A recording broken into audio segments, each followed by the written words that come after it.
오후에도 하나님의 말씀 앞에 섭니다. 하나님께서 하나님 자신을 우리에게 계시하여 주시고 우리의 연약한 지성으로 주님을 알아가게 하시며 주님을 기뻐하며 주님을 찬양하며 살아가게 하여 주심을 감사드리옵나이다.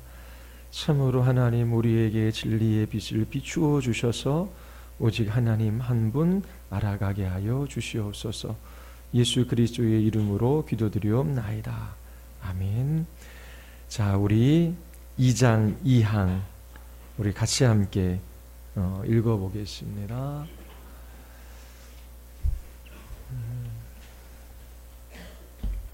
여러분들이 시간을 두고 이 진리들을 묵상하시는 한편 성경에서 계시하신 이 하나님이 어떠한 분이신지를 붙들고 그렇게 기도의 시간에 여러분들이 고백하며 기도하시기 바랍니다.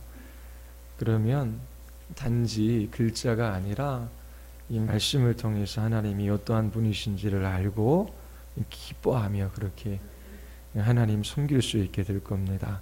우리 2장 2항 같이 한번 읽어볼까요? 하나님은 스스로 모든 생명과 영광과 선함과 행복을 지니고 계시기 때문에 홀로 자기 안에서 온전히 만족하신다. 그분은 자신이 지은 피조물을 필요로 하지 아니시고 그들에게 영광을 구하지도 않으시며 오직 그들 안에서 그들을 통해 그들에게 영광을 나타내실 뿐이다. 오직 하나님만이 만물의 근원이시다. 만물이 그분에게서 나오고 그분으로 말미암고 그분에게 돌아간다. 그분은 절대 주권으로 만물을 다스리며 그들에 의해 그들을 위해 스스로 기뻐하시는 일을 무엇이든지 행하신다. 그분의 눈앞에 만물이 벌거벗은 것처럼 드러난다. 그분의 지식은 무한하고 무오하며 피조물에게 의존하지 않는다. 따라서 그분께는 우연한 것이나 불확실한 것이 아무것도 없다. 그분의 계획과 사역과 명령은 지극히 거룩하다. 천사들과 인간들을 비롯해 모든 피조물은 겸개와 섬김과 복종을 마땅히 그분께 드려야 한다. 하나님은 그런 것들을 그들에게 요구하기를 기뻐하다. 자, 오늘은 지난주에 이어 우리 두 번째 문장을 살펴보겠습니다. 그분은 자신이 지은 피조물을 필요로 하지 않으시고 그들에게 영광을 구하지도 않으시며 오직 그들 안에서 그들을 통해 그들에게 영광을 나타내실 뿐이시다. 오직 하나님만이 만물의 근원이시다. 만물이 그분에게서 나오고 그분으로 말미암고 그분에게로 돌아간다. 자, 우리 사도행전 17장 24절과 25절 말씀이지요. 우리 같이 한번 읽어보겠습니다. 사도행전 17장 여러분들에게 나눠드린 그 페이퍼에 있지요. 17장 24절 25절입니다. 우리 같이 한번 읽어보겠습니다. 우주와 그 가운데 있는 만물을 지으신 하나님께서는 천지의 주제시니 손으로 지은 전에 계시지 아니하시고 또 무엇이 부족한 것처럼 사람의 손으로 섬김을 받으시는 것이 아니니 이는 만물에게 생명과 호흡과 만물을 지니 주시는 이심이라. 바울이 아테네에서 설교하는 것 가운데 이제 있는 내용이지요. 아테네에 가보니까 많은 신전이 있습니다. 심지어는 알지 못하는 신에게도 제사를 드리고 있었습니다. 아테네 사람들이 섬기는 신은 어떤 신일까요? 그들의 신은 섬기는 이들에게 이제 재물을 요구하는 그러한 신이지요. 열심히 그들의 신을 섬기면 그 섬김을 보아 신이 복을 내려 준다라고 하는 그런 개념을 가지고 있었습니다. 바울이 보기에는 그들이 너무나 답답한 거지요. 우상을 섬기는 사람들의 그 어리석음을 보았습니다. 그래서 바울은 하나님이 어떠한 분이신지 그들에게 선포하고 있어요. 우리가 읽은 17장 24절 25절을 보십시오. 만물을 지으신 하나님께서 천지의 주제이시지요. 손으로 지은 그 전에 계시지 않아요. 그리고 또 무엇이 부족한 것처럼 사람의 손으로 섬김을 받으시는 것이 아니지요.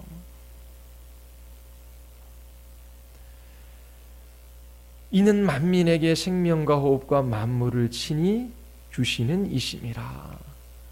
자, 섬김을 받으시는 분이 아니에요. 누가요? 우리 하나님은 어떤 분이셔요? 만민에게 생명과 호흡과 만물을 주시는 분이시다라고 사도 바울이 아테네 사람들에게 설교하고 있습니다. 자, 하나님은 섬김을 받으시는 분이라고요? 아니지요. 어떻게요? 섬김을 받으시는 분이 아니에요. 오히려 친히 생명과 호흡과 만물을 주시는 분이시지요. 일반적으로 사람들이 알고 있는 신개념과는 너무나 다른 거예요. 그런데 하나님을 이처럼 우상을 섬기듯 그렇게 섬기는 사람들이 있습니다.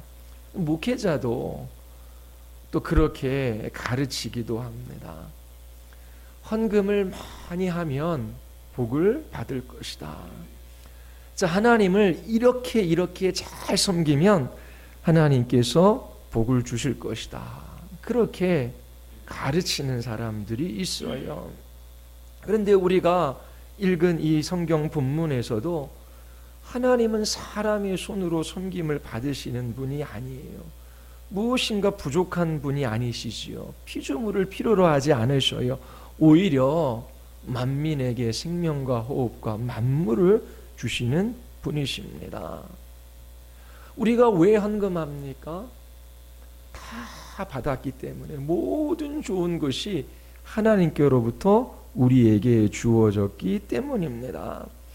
하나님께서 모든 좋은 것을 저에게 주셨어요. 주신 것 중에 구별하여 기쁨과 감사와 감격으로 하나님 앞에 헌금하는 것입니다. 아유, 내가 11주도 안 하고 헌금하지 않으면 교회가 어렵지. 자, 열심히 일하고 헌금해서 교회를 도와야지. 성경과 위반되는 생각들을 가지고 있는 거예요. 교회를 돕기 위하여, 교회의 사역을 하기 위하여 헌금하는 것이 아니에요. 감사함으로, 기쁨으로, 감격 속에서 하나님이 우리에게 주신 그 모든 좋은 것들을 생각하며 우리에게 주신 것 중 구별하여 하나님 앞에 드리는 것이죠. 하나님, 이 모든 것은 주님께로부터 온 것입니다. 주님께서 나의 육체와 영혼의 모든 필요를 아시고 주님께서 공급해 주시지요. 주님께서 내 생명의 주권자일 뿐만 아니라 인생의 주인이 되어 주셔서 걸음걸음 주께서 이끌어 가셔요.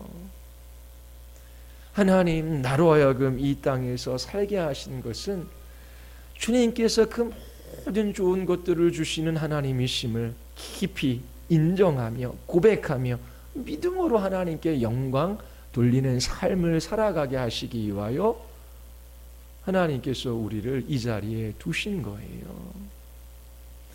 내가 헌금해서 교회를 돕거나 아니면 내가 일해야 먹고 사는 게 아니에요. 그러면 일하지 말고 헌금하지 말고 그런 게 아니지요. 하나님께서 내 생명뿐만 아니라 그 아들 예수 그리스도 그 안에서 모든 좋은 것들을 약속하시고 우리를 너무나 잘 알고 계신 하나님께서 우리에게 모든 좋은 것들을 주십니다. 그래서 그 하나님의 하나님 되심을 인정하며 그 헌금으로 우리의 신앙을 고백하고 하나님께 영광 돌리는 예배를 하나님 앞에 하는 것이지요. 그런데 기독교를 일반 종교처럼 여기는 사람들이 있어요. 목회자들조차 기독교를 일반 종교화하지요. 하나님께서 사람의 손으로 지으신 전에 계시지 않아요. 뭐 이렇게 절을 지어놓고 거기에 불상을 모셔다 놓고 가서 빌어야지 그렇게 뭔가 응답받는 그런 신개념이 기독교에는 없어요. 성경은 우리가 우상을 숭배하듯 하나님을 섬길 수 있다라고 경고하고 있어요. 열심이 있다고 해서 다 옳은 것이 아니에요. 그릇된 열심은 오히려 하나님의 영광을 훼손할 수 있어요. 잘못된 방식으로 하나님을 섬길 수 있는 것이죠. 오히려 하나님의 영광을 훼손하는 그러한 열심을 가지고 이 교회에서 신앙생활 한다라고 잘못 생각할 수 있습니다. 하나님의 하나님 되심을 알지를 못해요. 하나님의 하나님 되심을 훼손하는 그러한 삶의 열심들을 내는 것이죠. 나는 열심히 주님을 섬겼다. 근데 하나님을 섬기는 것이 무엇인지 몰라요. 하나님께서 우리의 섬김을 필요로 하십니까? 아니에요.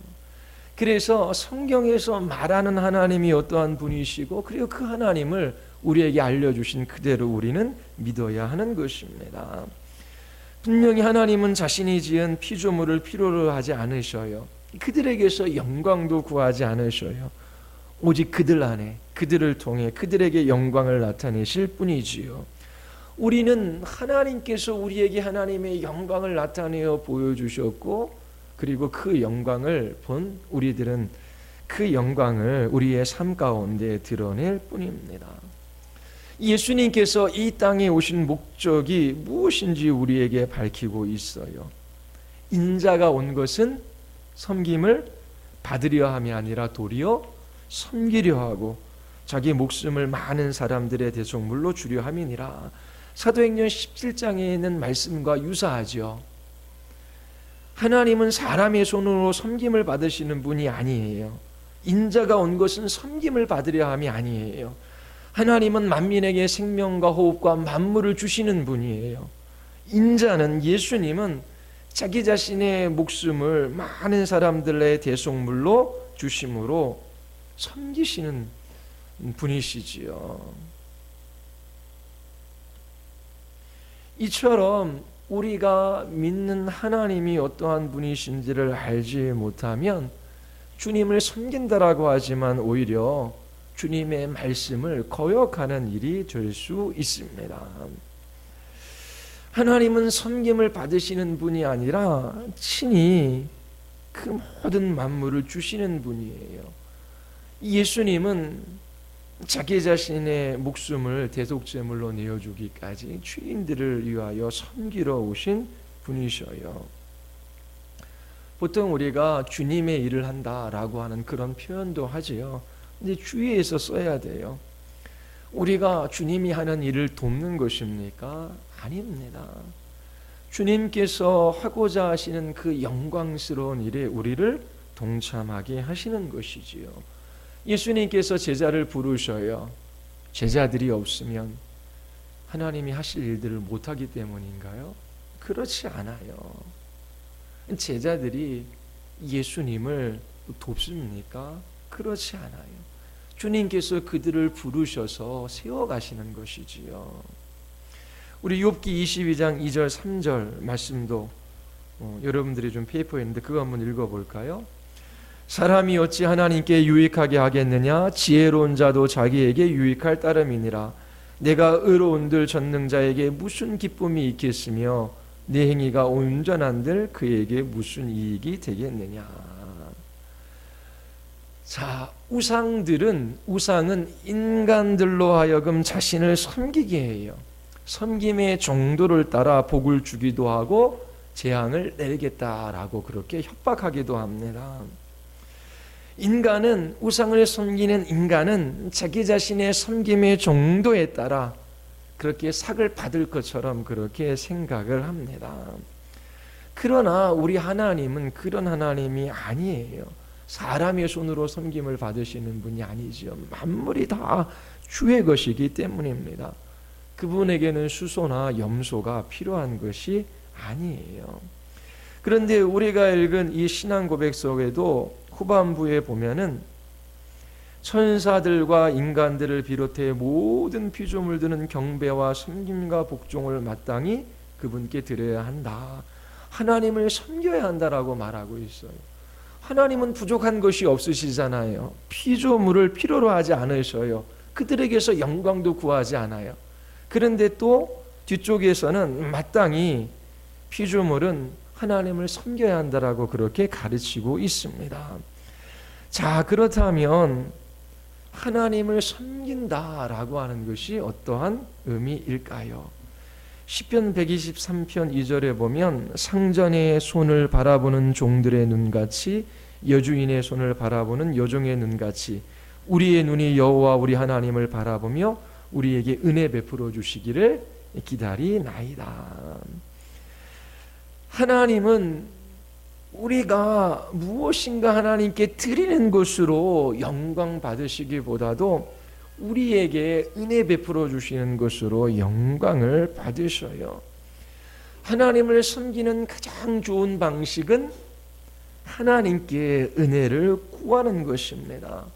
하나님을 바라보며 자비의 손길을 기다리는 것이지요. 받는 것이 복됩니까? 주는 것이 복됩니까? 부자가 있어요. 그 부자가 자기 자신의 곳간을 열어서 가난한 자에게 구제합니다. 그 곳간에 있는 곡식을 받은 가난한 내가 영광스럽습니까? 아니면 그 곳간을 열어 가난한 사람을 구제한 그 부자가 영광스럽습니까? 부자에게 무엇인가 갖다 바침으로 그 부자가 영광스러워지는 것은 아니지요. 이처럼 하나님께는 부족한 것이 없으셔요. 만물이 다 주의 것이에요.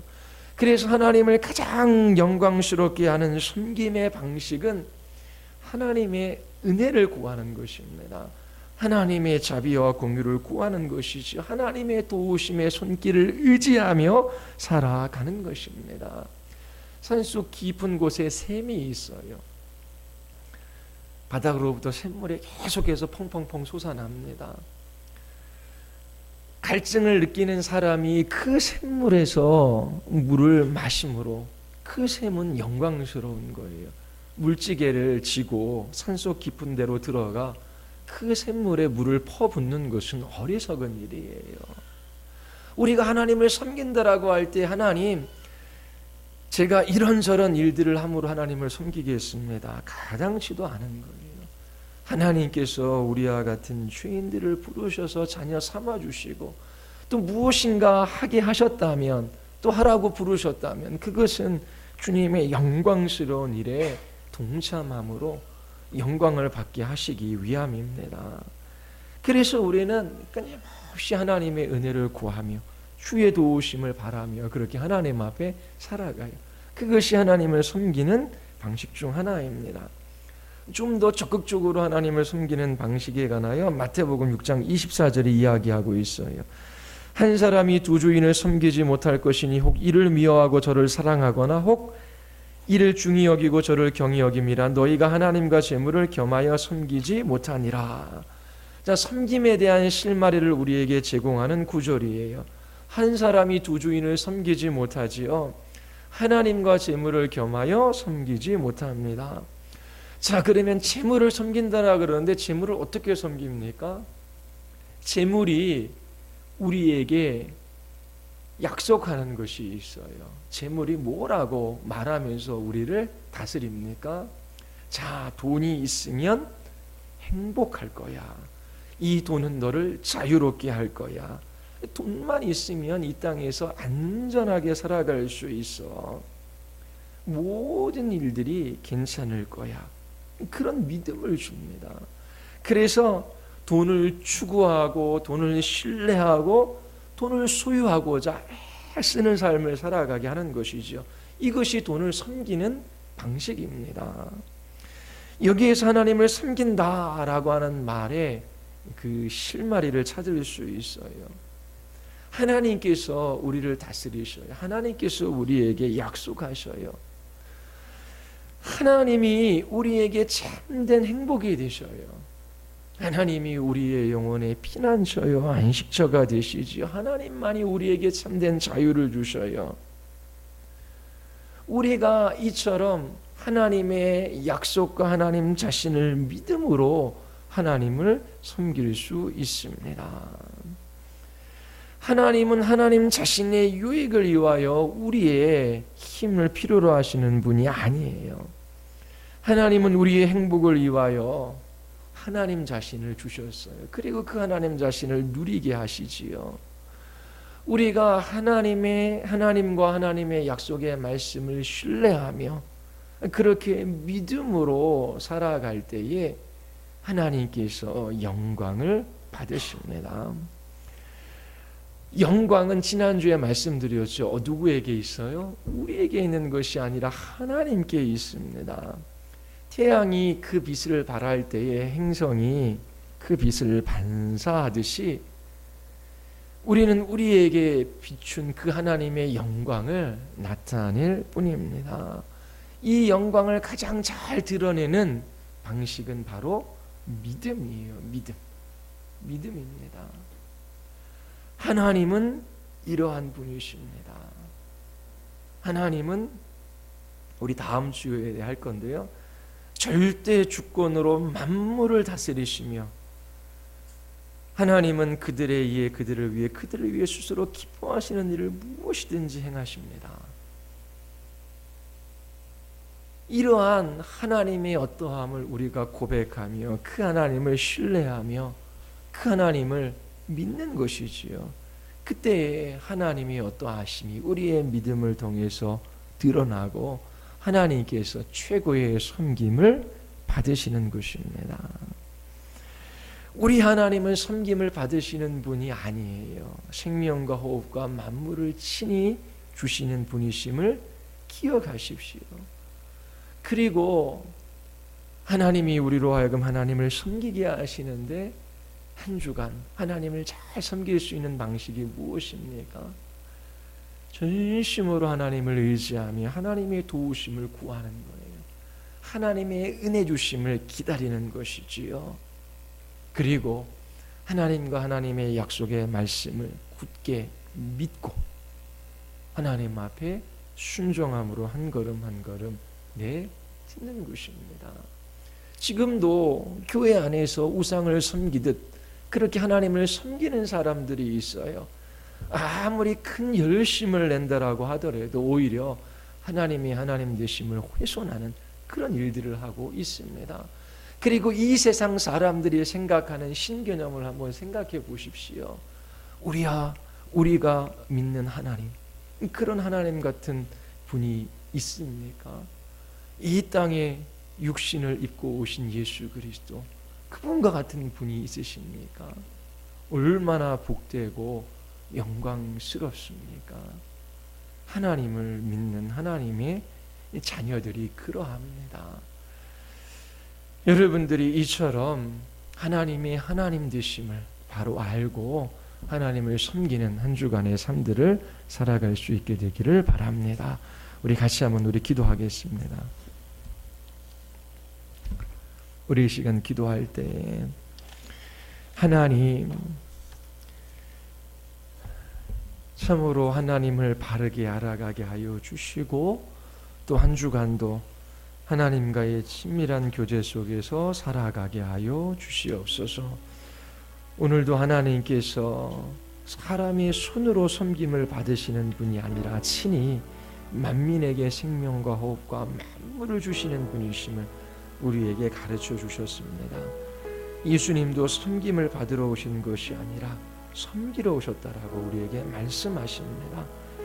하나님, 정말 저희들이 한 주간 주님을 바르게 섬기게 하여 주시고 또 주님을 누리며 살아가게 하여 주시옵소서. 우리의 영혼에 참된 만족이 되시는 하나님 한 분만 찬양하며 살아가게 하여 주시옵소서. 우리 같이 한번 기도하시겠습니다.